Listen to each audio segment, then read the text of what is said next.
Beautiful boxing fans, let's be honest. We all love the truth and we all love honesty and transparency. And I gotta be honest, I'm not just saying this because Vergil is one of my favorite fighters, because the man is my age. I feel like I see a lot of myself in Vergil Ortiz, but that is not the topic that we're going to talk about. The topic is this: Jaron Boots Ennis, the so-called boogeyman of the welterweights formerly and the super welterweights, junior middleweights. The man has officially ducked Vergil Ortiz for I don't know how many times have he ducked so far. This is definitely the most recent duck. I mean, listen. Let's be honest. I love both men. I respect Jaron Ennis. The man is an exceptional talent, an exceptional fighter. But for some reason, the man wants no parts whatsoever of Vergil Ortiz. The man doesn't want the smoke, as they say, when it comes to fighting Vergil Ortiz. Now, I've always said that Vergil Ortiz would beat Jaron Ennis. And I've always said that Vergil Ortiz might just very well be the best, or at least top 3 best 154 pounders on earth. But not only did Jaron Boots Ennis just duck the fight, but the man is fighting someone that I have never heard of, and I'm sure that you, my fellow beautiful boxing fan, have never heard of. Actually, let me check out the name. Let me get the name for you, ladies and gentlemen. Jaron Boots Ennis is set to fight a 154 pounder by the name of Uwisma Lima. Who's that? Who's Uwisma Lima? I have never heard of this name in my entire life. And I've been watching this beautiful, incredible sport of boxing for over a decade. For over 10 years I've been watching this game. Since the Canelo Floyd fight. That was my first time watching boxing. Who's that? If you are the so-called boogeyman, if you are the so-called best, you don't need a tune-up. When Terence Bud Crawford moved to 154 from 147, he didn't need a tune-up after he became undisputed. He became undisputed at 147, went to 154, straight for the best champion at the time, Israel Madrimov, football stadium, after over a year layoff, after 13 months off, came back, no tune-up, and came back versus a champion, and he beat him. And now, Crawford is stepping up 2 weight divisions, no tune-up, versus one of the greatest fighters ever, Canelo Alvarez.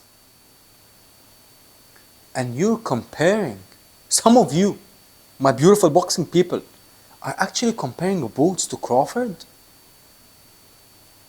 Come on, guys. Come on. We all love these fighters. We all respect these fighters. But we gotta be honest. We gotta be honest. And Jaron Ennis, my great brother, what are you doing? What are you doing? You've been saying that you're this boogeyman, you're this avoided, you're this dangerous, deadly figure in the sport, that you're this generational, once-in-a-lifetime fighter. Then why do you need a tune-up? Why don't you just step to Vergil Ortiz? Why? You've been saying for the longest that Vergil doesn't want the fight. Since both of them were at 147, they asked Jaron about Vergil. He said, easy money. If Vergil is this easy money, why don't you fight him? And not just that. Vergil had a 100% knockout ratio before moving to 154. Now Vergil has went the distance in his last 2 fights. So Jaron, when Vergil had 100% knockout ratio, he was easy money. But the man hasn't knocked out anyone in the past year or over a year. Since a year, in the past year and a half, Vergil hasn't knocked out anyone. So if he was easy money with a 100% knockout ratio, then he should be free money now. You know, the man should be not just easy money, the man should be free money now. Why don't you just go and fight him? But no, not only won't you fight him, but you won't even fight someone who's 10% of the fighter that Vergil Ortiz is. What does that tell you? Is Jaron Ennis. Has Jaron Ennis been lying to us this entire time? Look, let's be honest. Jaron Ennis is an incredible fighter. But this is a disaster for Team Ennis. And not just that. A lot of people say that Terence Bud Crawford ducked Jaron Ennis. Do you know that Terence Bud Crawford, before he fought a Venetian, instead of a Venetian, they actually sent an offer to Jaron Ennis. But Jaron's father and trainer, Bozy Ennis, came out and said that the reason why we declined that fight was because we were loyal to PBC and Al Haymon. But if you were loyal and if you are loyal to PBC and Al Haymon, why did you leave him for Eddie Hearn? One fight later, the fight after that, he fought Royman Villa. After Royman Villa, he left Al Haymon. So things are just not adding up for Team Ennis. I'm sorry, guys. I'm sorry. Like I said, I will never ever doubt the skill and ability of Jaron Boots Ennis. But can we doubt the heart? Can we doubt the desire? Can we doubt his talk versus his actions? I believe so. I believe so. And especially, you're not gonna fight Vergil Ortiz for, a couple of $100,000. You're gonna fight Vergil Ortiz on a Riyadh season card. You're gonna fight Vergil Ortiz. That contract, the contract that he ducked most recently, was on the November 22nd card, which is gonna be in Saudi Arabia. The amount of money that Turki Al Sheikh was gonna give Boots Ennis. And not just that, Turki Al Sheikh just came out, His Excellency, and said, we don't want to work with Jaron Ennis because Jaron Ennis wants tune-up fights. He wants easy fights. What's left? You're declining the fight.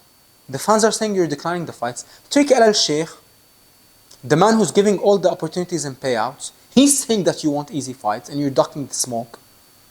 Then I think no debate should be had anymore when it comes to this situation, ladies and gentlemen. Jaron Boots Ennis has officially avoided and ducked the Vergil Ortiz fight. And it's okay. It's okay. But just say it. Don't start posturing up and claim that you're this big bad wolf, that you're this big boogeyman, and that nobody wants to fight. You don't want to fight anyone, brother. And like I said, I have the utmost respect for all the fighters. I even hate talking like this, because if anyone knows me and I've been watching my videos for a while, I don't disrespect anyone, and I always have the utmost respect. But this gotta stop. This has to stop. You don't want to fight Vergil, it's okay, but just say it. Don't say that Vergil is easy money, that Crawford ducked, Spence doesn't want to fight, Crawford doesn't want to fight, nobody wants to fight, nobody wants to unify. I don't know. Am I crazy here, or am I onto something? I think there is no debate to be had anymore when it comes to this situation, ladies and gentlemen. Much respect to Ennis, the man. I'm sure that his future is bright. I'm sure that the man will get favorable stylistic fights with Eddie Hearn. He's with Eddie Hearn, the best in the game. So I'm sure that Eddie will make him a champion probably. Eddie will give him massive paydays. But we're talking about now. The past doesn't matter. The future doesn't matter. What matters is now. And now, Vergil Ortiz has officially been ducked and avoided by the pride of Philadelphia, Pennsylvania. Jaron Boots Ennis, the former 147-pound champion of the world, the former unified 147 champion of the world. Boots, I like you, champ. I respect you. But please don't ever say that Vergil is easy money. Because if Vergil was easy money, then why not just fire him? If Vergil, at the time he had 100% knockout ratio, was easy money, then why wouldn't you fight him now with No knockouts at the elite level at 154.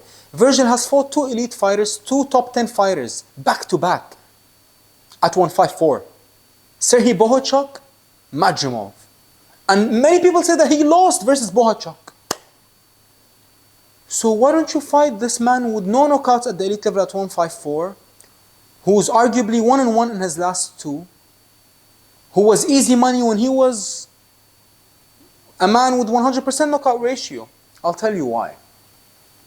I will tell you why. Because Vergil Ortiz might be many things, but one thing he is not is easy money. And you want the proof? Jaron Ennis just proved that Vergil Ortiz is the true and real boogeyman at the 154 division, at least for Team Ennis.